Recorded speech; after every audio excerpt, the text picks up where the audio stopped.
Okay, JJK is back.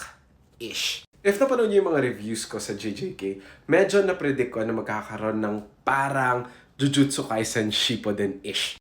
Pero I did not expect na para siya magiging Boruto. I'm actually pretty excited na hindi pa tapos yung overall story ng JJK kasi dito sa bagong manga, ang pangalan nito is Mojuro. And it's set 86 years in the future. Tapos yung magiging bida sa kanya is itong dalawang nasa likod, which is grandson and granddaughter ni Yuta at saka ni Maki. And ito yung parang medyo napapaduda ako ng konti. It will also involve aliens. I'm not gonna say na it's going to be bad or it's going to be good dahil lang may aliens, pero I'm definitely skeptical.